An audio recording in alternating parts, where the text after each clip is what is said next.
Example 4, solve the system of linear equations 2x minus y plus z equals 5, x plus y plus z equals 4, 4x plus 2y plus 3z equals 15. So if this is me looking at this problem as it is, to me it looks like getting rid of y is the easiest. We get rid of y right there by adding the two equations, top two equations together. If I do that addition, I'm going to get 2x plus x is 3x, negative y plus y cancels, z plus z is 2z, and 5 plus 4 is 9. So again, the top two equations added immediately gets rid of y, and again, I'm always looking for that. Is there a pair of equations I can add together, just something just goes away, I don't have to make any modifications. I can just take two equations, just group them together.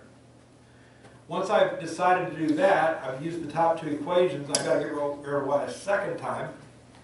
And I'm looking at this system of equations that we have here.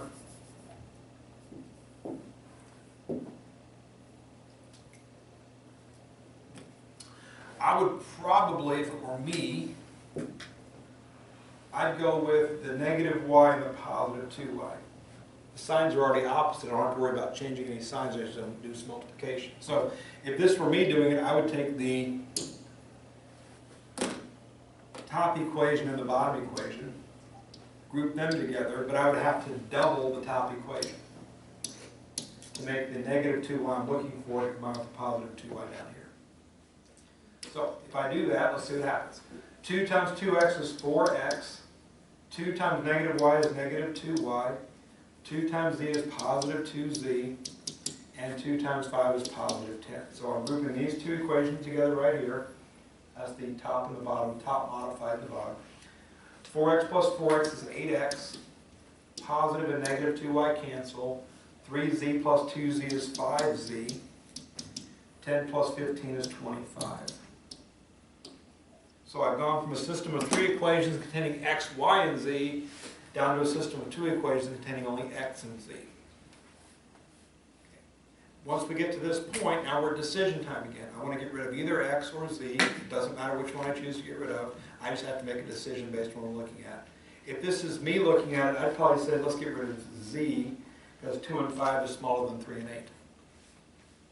Smaller is easier than bigger in math usually. So, again, if this is me doing it, I'm probably looking at this column of stuff here. Let's get rid of z. I need to make those z's the same number but opposite. That number will be 10. I need one of them to be negative 10. Doesn't matter which one. So I'm going to take the top times negative 5. That makes negative 10z. I'm going to take the bottom times positive 2. That makes the positive 10z. So negative 10z, positive 10z. Again, the distributive property requires that I multiply every single object times the number I chose. So the top equation multiplied by negative 5 becomes negative 15x. It becomes negative 10z equals negative 45. And again, this right here, very commonly forgotten, to multiply that constant. So again, it's distributive property. All three objects get multiplied, not just the two objects on the left. Then I take the 2 on the bottom times everything. So 2 times 8x makes positive 16x. 2 times 5z makes positive 10z. 2 times 25 makes positive 50. Negative 15x and positive 16x make positive 1x. The negative and positive 10z's cancel like we expected and how we set it up. And negative 45 plus 50 different signs subtract. 50 is bigger positive, so x equals 5.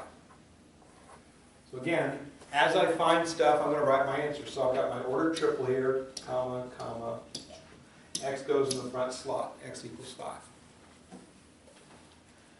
Once I know what x equals, the easiest place to go to get my next answer is either here, 8x plus 5z equals 25, or here, 3x plus 2z equals 9.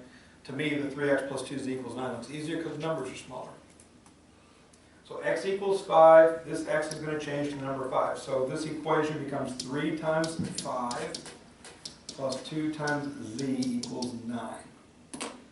Just to highlight this, this right here, I changed x into 5.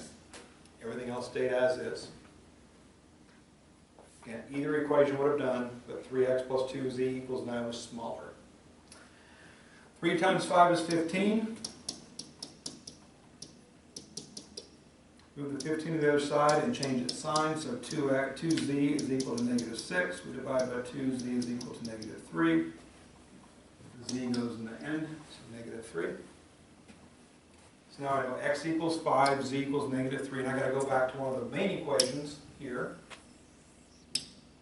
And I have to substitute those answers into one of those 3 equations, doesn't matter which one. Which one's easiest? The middle.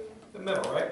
X plus y plus z equals 4, that's about as easy as they get. So, x is 5, z is negative 3, y we don't know yet, right? So 5 plus we don't know y plus negative 3 equals 4. Move the 5 over, minus 5, move the plus negative 3 over, plus 3. 4 plus 3, 7 minus 5 is 2.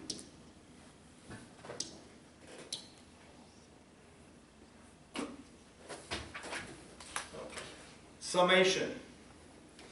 First thing we do, we decide I'm going to get rid of x, or I'm going to get rid of y, or I'm going to get rid of z. I'll get rid of how many times? Twice, right? I'm going to get rid of x once with a pair, and a second time with a different pair. That gets me to a system of 2 equations. Then I solve that like normal, eliminate a variable, solve, and then go back and substitute to get the other.